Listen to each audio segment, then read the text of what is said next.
Hello, I'm Raj Chengappa from India Today and your host for Nothing But the Truth.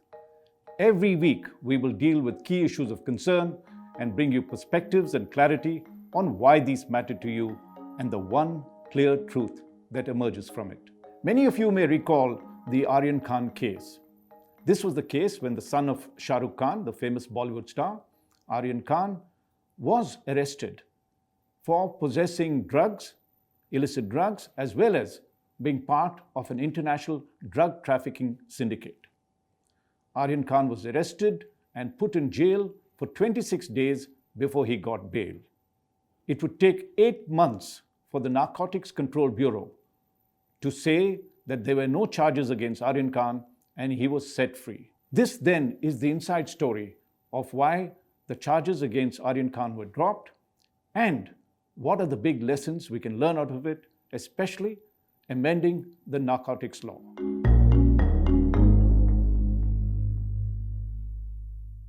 First, let's reconstruct the case. Aryan Khan and 5 of his friends went to the Mumbai port on October 2nd last year to board the holiday cruise ship Cordelia. As they were about to board the ship, Narcotics Control Bureau officials detained them and searched their bodies as well as their hand baggage and everything else. In the shoes, or the socks really, of one of Aryan Khan's friends, Arbaz Merchant, they found 6 grams of charas, which is a cannabis derivative. They detained Aryan Khan also because he was supposed to share a cabin with Arbaz Merchant. Apart from them, 18 others were detained who were boarding the ship for drug possession. They then charged Aryan Khan and Arbaz Merchant with possession of illicit drugs and took them to their custody. The charges that Aryan Khan and Arbaz Merchant were booked under came under the Narcotic, Drugs and Psychotropic Substances Act, or NDPS as it's called, which is one of the most stringent acts against drug abuse in the world. Even for a mere possession of small quantities of drugs, people would have to face anything between 6 months to 1 year of rigorous imprisonment. If they peddled small quantities of drugs, they would face anything from 1 year to 10 years of imprisonment. And if they were part of an international drug syndicate, not only were they given life imprisonment, they could also face death penalty. In the NCB custody, Aryan Khan's cell phone was seized by the officials. They then opened his WhatsApp conversations and they claimed that they found incriminating conversations with not only those that used drugs, including Aryan Khan himself admitting to it in those conversations, but also that they claimed they found evidence to show that he was part of an international drug trafficking syndicate that was peddling such drugs. So Aryan Khan not only faced charges of possession of drugs, but because of this evidence, faced the far more serious charge of peddling drugs as well. These chats were leaked to the public and became an instant sensation. And what the charges Aryan Khan faced would give him anything between 5, 10 years or even 20 years of imprisonment if he was found guilty. Aryan Khan was then remanded to judicial custody where he was put into a jail. He applied to lower courts twice for bail and they refused it. It was only the Bombay High Court that let him out on bail. The Mumbai unit of the NCB, which made these sensational arrests, was headed by Sameer Wankade. Wankade is a flamboyant officer, known for his daredevilry and the fact that he took tough action against drug addicts. He was involved in another sensational case involving the actor Sushant Singh Rajput, who committed suicide, and his girlfriend, Riya Chakrabarti, is now facing charges of having supplied him with drugs as well as being in possession of drugs herself. Aryan Khan's arrest would be further proof of the nexus of Bollywood and drugs that Wankade had talked about earlier. But things would begin to unravel for Wankade pretty quickly. Almost simultaneously after the arrests of Aryan Khan, the Maharashtra Minorities Minister, Nawab Malik, would hurl serious charges against Wankade. He said that Wankade was involved in trying to extort money from Shah Rukh Khan. That, and even worse, that he had faked his caste certificate to get into the scheduled caste quota and a place in the Indian Revenue Service, and that he had assets far more than what his income showed. This was when the Narcotics Control Bureau Director General S.N. Pradhan said enough was enough. When I met him, he said, not only did we have the saga of the Wankhede case, we also had the Aryan case almost simultaneously, and both of these were sullying the reputation of the Bureau. So Pradhan then decided two things. One, he would appoint a special investigation team to go into the Aryan Khan case separately. And then he also appointed a special inquiry team to go into the charges against Wankhede.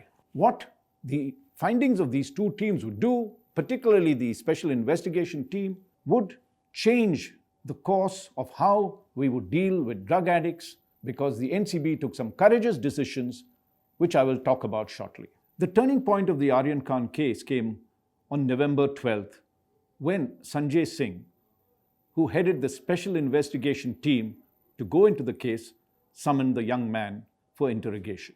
Sanjay Singh is a seasoned officer. Prior to that, he was part of the anti-drug cell in Odisha and was also in the Central Bureau of Investigation. When Sanjay Singh took over the case, he said he would do so with an open mind.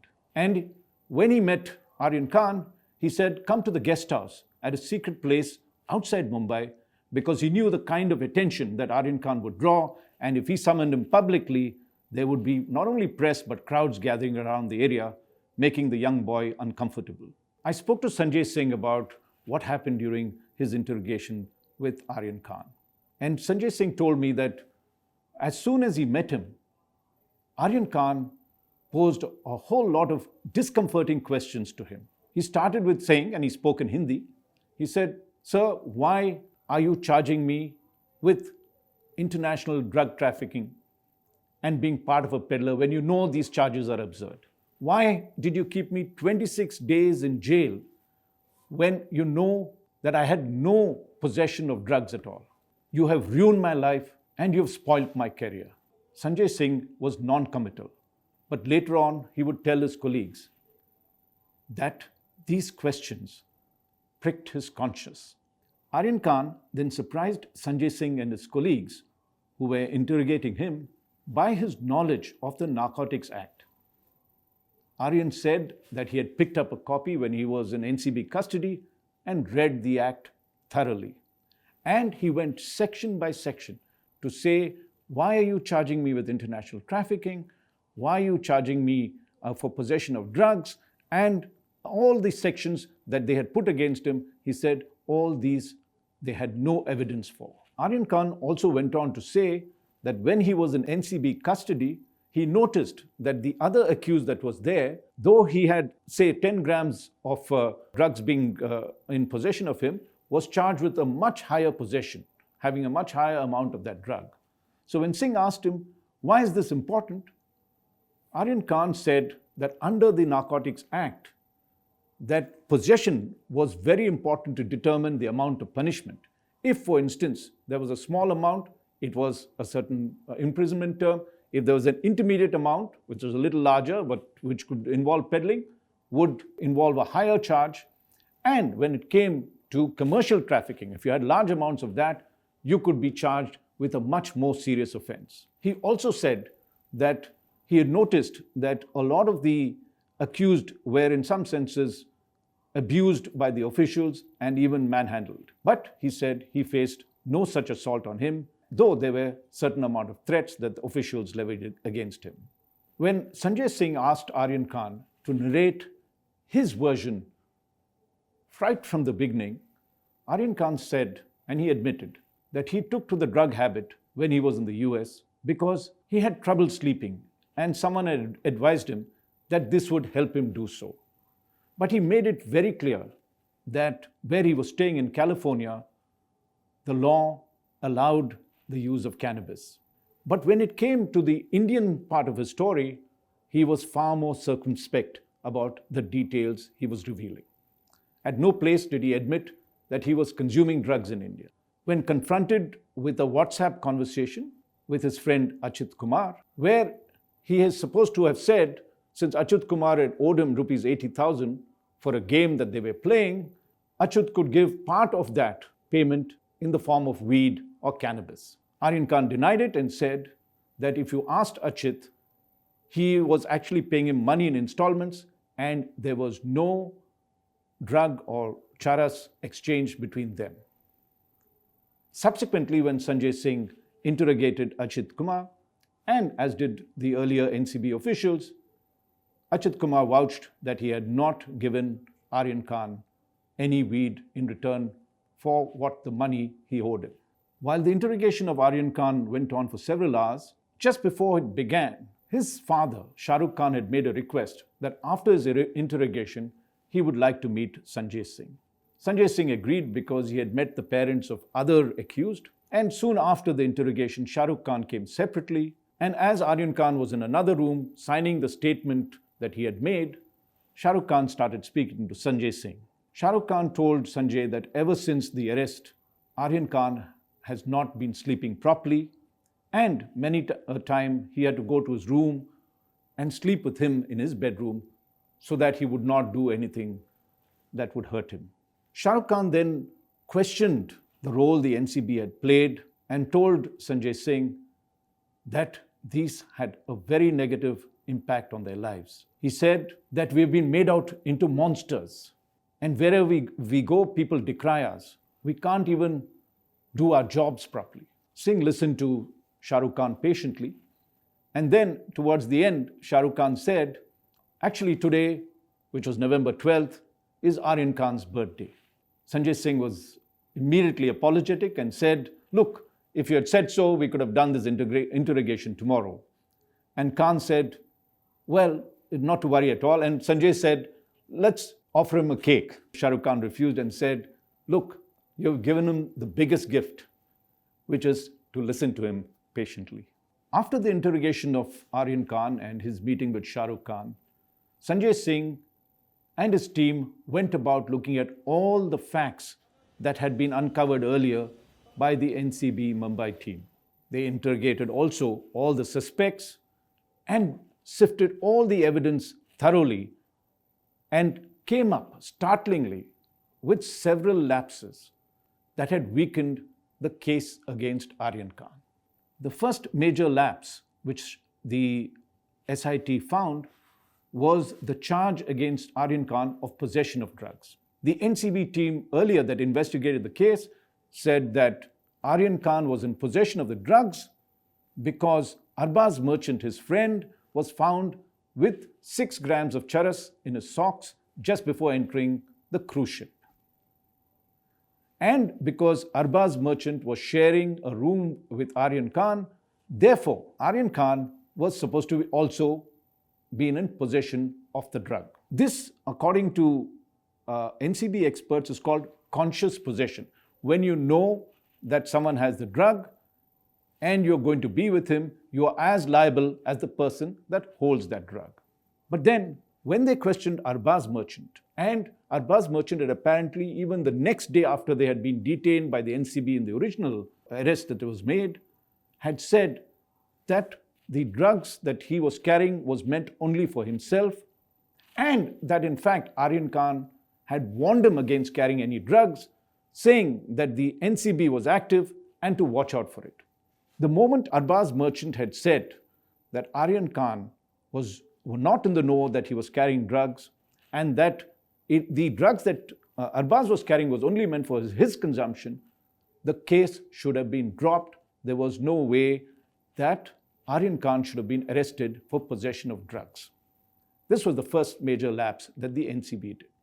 Second, the original NCB team that investigated, when they charged him with consumption of drugs as well, should have done a medical test immediately to ascertain whether there were any traces of the drugs that he was supposed to have consumed. They didn't do that. While Arbaz's statement itself should have knocked the bottom out of the Aryan Khan case, Samir Wankhede and his team had used WhatsApp messages as corroborative evidence to show that Aryan Khan, through his conversations, was not only involved in taking drugs, but was also involved in trafficking of drugs. Now, the Supreme Court has ruled And this is what Sanjay Singh and his team had pointed out, that WhatsApp messages are not to be taken as primary evidence. That because WhatsApp chats can be manipulated, they should only be used as corroborative evidence. The NCB Mumbai team that went into the case earlier and charged Aryan Khan with possession as well as trafficking of drugs could not find any primary evidence against Aryan Khan that corroborated the WhatsApp charges. And as said earlier, many of these conversations happened in the US where the use of cannabis is legal. Sanjay Singh and his team found that there was no incriminating evidence to show or to link Aryan Khan with these charges. The special investigation team headed by Sanjay Singh then concluded that charges against Aryan Khan would be dropped. The only person that would be charged among his friends would be Arbaz Merchant.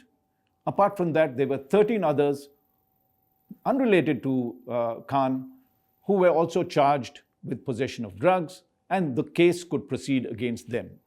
Sameer Wankade, head of the NCB Mumbai team that had arrested Aryan Khan, would face a double blow.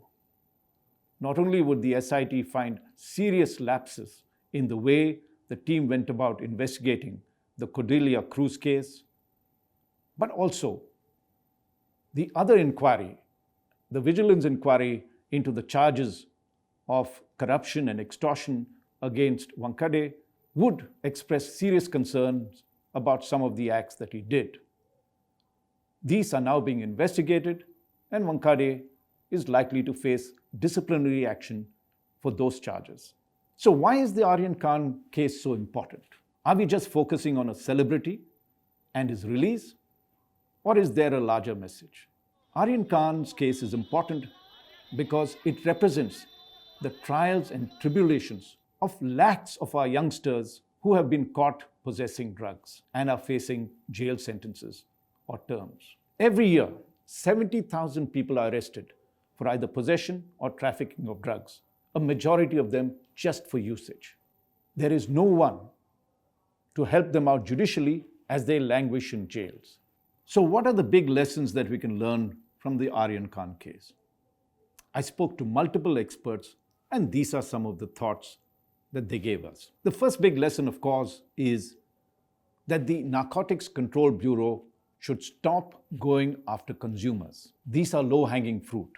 The DGP Pradhan has now issued orders that his team should only focus on the big fish that are international peddlers.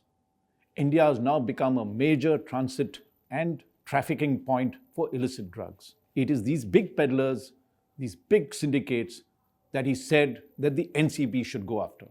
And as he put it, when I spoke to him, he said the effort the NCB takes to recover 1 gram of charas and 1 ton of charas is the same. I've told my team that they should focus on the big fish. The second big lesson is to decriminalize the use of certain illicit drugs, particularly cannabis. The Union Social Justice Ministry has made such a proposal. It is backed by a whole range of experts. When I spoke to Atul Ambekar, who heads the drug resistance cell at All India Institute of Medical Sciences in Delhi, he said that we need to do this much faster than what we are doing now, which is to decriminalize the use of such drugs. And he gives several reasons. He says that we should treat addicts as if they are not well, as you would treat other non-communicable diseases like hypertension, diabetes, obesity. And he asks a very pertinent question. He says, if you are a diabetic and you eat 1 more rasgulla, should that become a criminal act? What he says is that it's very important that we do not look at users as criminals, but those that need medical help. Now, DGP Pradhan of the NCB says that yes, we should move towards decriminalization, but he has one major concern. He says if there's no inhibition of law, and given the fact that the total number of users in this country could vary between anything between 80 million to 100 million, the dangers of such abuse would mean that you would get if it was left free, the entire drug consumption would go up considerably. So what he says is that we should try and have a graded response to it. That for the first offense, the person is let off, for the second or the third, and then it gets serious after that. Somewhat like traffic rules. If you violate it once, you're fined. If you violate it twice, maybe your license is suspended. And if you violate it very seriously, it's completely removed from you, cancelled.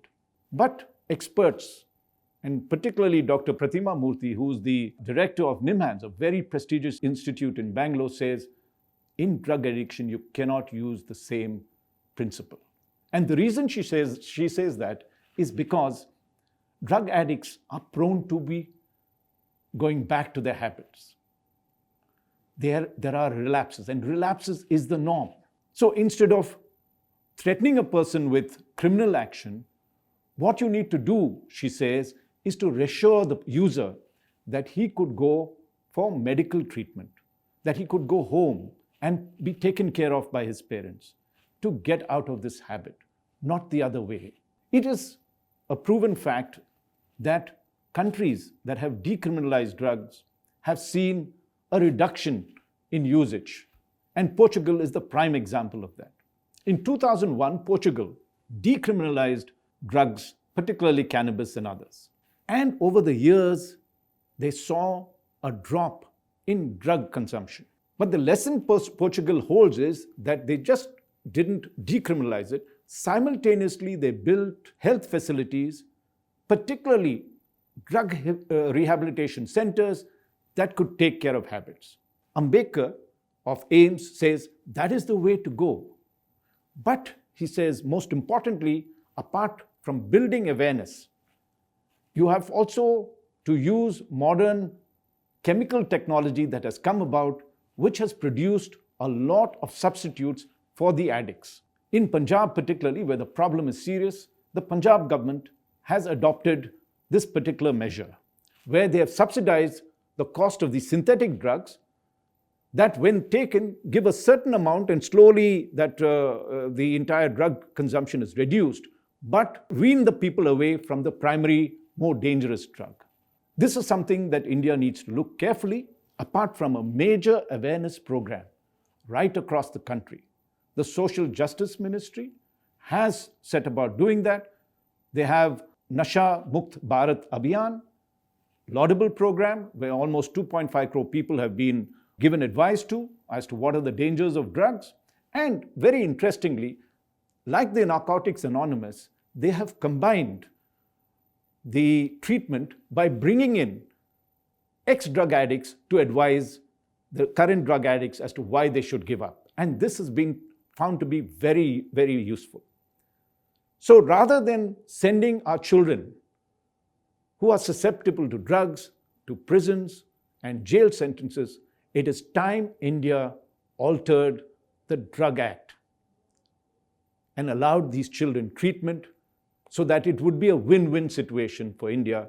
Consumption will go down, the NCB will focus on the big traffickers, and hopefully will bring down even the transportation and supply of drugs. With these two, it could be a win-win situation that India should look for. And Aryan Khan, the case that he had to fight, gives us that opportunity to do so as the prime example, the prime catalyst for all these actions. Thank you very much for listening to this episode of Nothing But the Truth. I look forward to seeing you next time.